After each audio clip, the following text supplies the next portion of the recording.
আজিৰ ফাৰ্ষ্ট গুৰুত্বপূৰ্ণ খবৰটি হৈছে চাকৰিৰ সো চাকৰি ওলাইছে অল ইণ্ডিয়া লিমিটেডত চাকৰি ওলাইছে আৰু কি পোষ্ট ওলাইছে এপ্লাই কেনে ধৰণে কৰিব লাগিব অন্তিম তাৰিখে সবিশেষ জনাই আছো সো কন্ট্ৰাকচুৱেল ফাৰ্মাসিষ্টৰ পোষ্ট ওলাইছে 4টা পোষ্ট আছে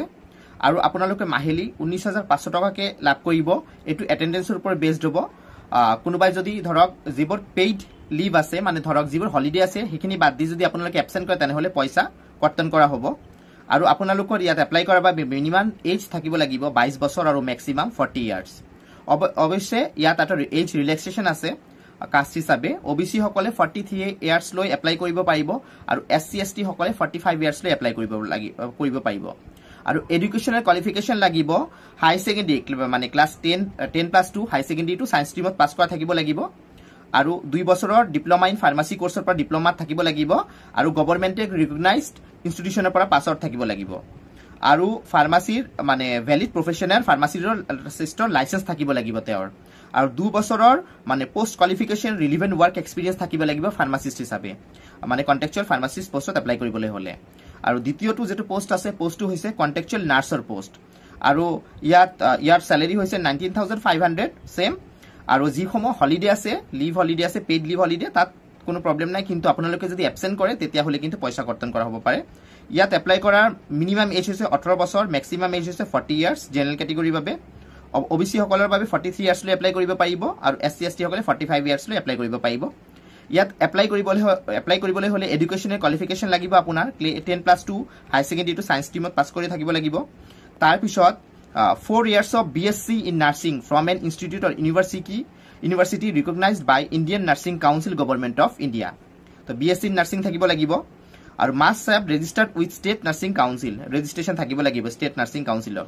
আৰু must have minimum 2 years post qualification relevant work experience as a nurse in a government hospital or well equipped private hospital of repute মানে এক্সপেৰিয়েন্স থাকিবলে নাৰ্ছ হিচাপে কাম কৰাৰ হস্পিটালত কাম কৰাৰ 2 বছৰৰ এক্সপেৰিয়েন্স থাকিব লাগিব ইয়াৰ উপৰিও মানে এটু নহলে আৰু আদাৰ্স কোৱালিফিকেশন দিয়া হৈছে আপোনাৰ আকৌ মই কৈ দিও 10+2 লেভেল 2 মানে হাই সেকেন্ডাৰী টু সায়েন্স ষ্ট্ৰীমত পাস কৰা থাকিব লাগিব আৰু সায়েন্স ষ্ট্ৰীমত যদি পাস কৰা না থাকে এনি ষ্ট্ৰীমত ধৰক পাস কৰিছে কিন্তু 3 বছৰৰ diploma in general nursing and midwifery from an institution recognised by the Indian nursing council government of India ঠিক আছে তাৰ উপৰি must have registered with the state nursing council must have a minimum 2 years post qualification relevant work experience as a nurse in a government hospital or well equipped private hospital of repute ঠিক আছে আৰু ইয়াৰ as limit 20 বছৰ and maximum 35 years ঠিক আছে কিনি জনাই দিলো so ST ST সকলৰ বাবে 5 years ৰিলেক্সেশন আছে ওবিসি সকলৰ বাবে 3 বছৰৰ ৰিলেক্সেশন আছে আৰু আপোনালোকে ইয়াত এপ্লাই কৰিবই হলে কি কৰিব লাগিব আপোনাৰ বায়োডাটাখন দিব লাগিব ফিল আপ কৰিব লাগিব walk in practical or skill test come personal assessment হবতো তাত আপোনালোকে যাব লাগিব মানে interested candidates should fill the personal biodata given in the last 2 pages of this advertisement and bring it along with the following documents on the above scheduled dates for the walk in practical or skill test come personal assessment আপোনালোকে যেসকলে interested হয় ইয়াত apply কৰিবলৈ আপোনালোকে biodata দিব লাগিব বায়োডাটাখন লাভ কৰিব কেনেকৈ biodata দিব লাগিব মই জনাই দিও এইটো যে এডভাৰটাইজমেন্ট ওলাইছে তাৰ লাষ্ট পেজ দুটা পেজত আপোনালোকে বায়োডাটা ফৰমেটটো আছে মোৰ ভিডিও ডেসক্ৰিপশন বক্সত এডভাৰটাইজমেন্টৰ লিংকটো পাব আৰু এডভাৰটাইজমেন্টৰ লিংকৰ যোগেদি আপোনালোকে বায়োডাটা খনৰ পেজ লাভ কৰিব তাত বায়োডাটা ফিল কৰি দিব ইয়াৰ উপৰি 3 cm x 3 cm colour photograph লাগিব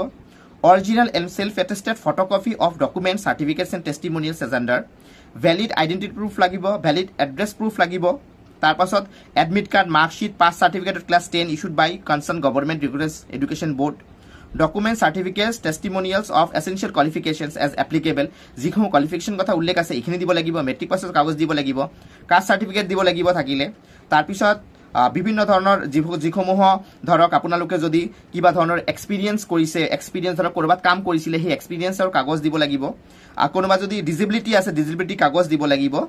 আৰু নো অবজেকশন কাগজ আনিব কোনোবা যদি কৰবাত অলৰেডি জব কৰি আছে তাৰ পৰা এটা নো অবজেকশন কাগজ আনিব লাগিব সাৰ্টিফিকেট আনিব এনওসি আনিব লাগিব যে আপুনি এইটো জবত এপ্লাই কৰি আছে তাৰ ইনষ্টিটিউচনৰ ফালৰ পৰা ঠিক আছে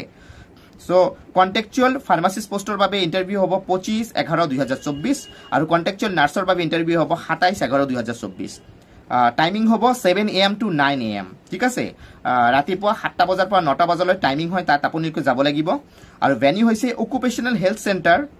অইল হস্পিটেল দুলিয়াজানত হ'ব। আৰু আপোনালোকে ইয়াত এপ্লাই কৰাৰ বাবে যিটো এডভাৰটাইজমেণ্ট আছে, এডভাৰটাইজমেণ্টৰ লাষ্টত দুটা পেজত আপোনালোকে বায়'ডাটাৰ পেজখন পাব। সেইখিনি এডভাৰটাইজমেণ্টৰ লিংকটো লাভ কৰি মোৰ ভিডিঅ'টো ডিছক্ৰিপশ্যনত। চ' বন্ধুসকল, এইখিনি হৈছে আজি ফাৰ্ষ্ট গুৰুত্বপূৰ্ণ খবৰ চাকৰিৰ লগত জড়িত। এতিয়া আহিছোঁ আজিৰ আৰু এটা গুৰুত্বপূৰ্ণ খবৰলৈ। গুৰুত্বপূৰ্ণ খবৰ হৈছে যিসমূহৰ লোকে মানে ই ৰিক্সা চলায় তেওঁলোকৰ বাবে অতিকৈ গুৰুত্বপূৰ্ণ। এতিয়া পৰে কথা হৈছিলে যে যিসকলে ই ৰিক্সা চলায় তেওঁলোকে লাইচেন্স থাকিব লাগিব, আৰু লাইচেন্স লাভ কৰাৰ বাবে তেওঁলোকক চৰকাৰে প্ৰশিক্ষণ প্ৰদান কৰিব। ইতিমধ্যে 18 নৱেম্বৰৰ পৰা প্ৰশিক্ষণ অনুষ্ঠিত হোৱাৰ কথা আছিল। ইতিমধ্যে বিশেষ এটা জাননী দি দিওঁ, ই ৰিক্সা চালকসকলৰ বাবে বিশেষ কাৰণবশতঃ স্থগিত মহানগৰীৰ ই ৰিক্সা অটোৰিক্সা চালনাৰ প্ৰশিক্ষণ, ঠিক আছে। 18 নৱেম্বৰৰ পৰা অনুষ্ঠিত হোৱাৰ কথা আছিল প্ৰশিক্ষণ, কিন্তু এতিয়া প্ৰশিক্ষণটো কিবা বিশেষ কাৰণবশতঃ প্ৰশিক্ষণটো 18 নৱেম্বৰৰ পৰা আৰম্ভ নহ'ব। কামৰূপ মহানগৰ জিলা পৰিবহণ বিভাগে বিবৃতিযোগে জনালে এই কথা। বিভাগে জনাই দিছে, পৰিবহণ বিভাগে জনাই দিছে যে 18 নৱেম্বৰৰ পৰা যিটো প্ৰশিক্ষণ দিয়াৰ কথা আছিল ই ৰিক্সা চালকসকলক, সেই প্ৰশিক্ষণটো এতিয়া নহ'ব, স্থগিত ৰখা হৈছে বিশেষ কাৰণত। চ' বন্ধুসকল, এইখিনি হৈছে আজি গুৰুত্বপূৰ্ণ আপডেটসমূহ। আশা ৰাখিছোঁ আজিৰ ভিডিঅ'টো আপোনালোকৰ ভাল লাগিব। কালি মোৰ ভিডিঅ'টো চোৱাৰ পাছত ভিডিঅ'টো ভাল লাগিলে লাইক এটা কৰি দিব। তাৰ লগত আপোনালোকৰ মনত যদি কিবা চাকৰি বা আঁচনি সম্পৰ্কীয় প্ৰশ্ন আছে মোৰ ভিডিঅ'ৰ কমেণ্ট বক্সত জনাই দিব, মই সেই প্ৰশ্নক উত্তৰ দিবলৈ চেষ্টা কৰিম। চ' আকৌ লগ পাম নতুন ভিডিঅ'ত নতুন আপডেট লৈ। তেতিয়ালৈ নমস্কাৰ আৰু ধন্যবাদ মোৰ ভিডিঅ' চোৱাৰ বাবে।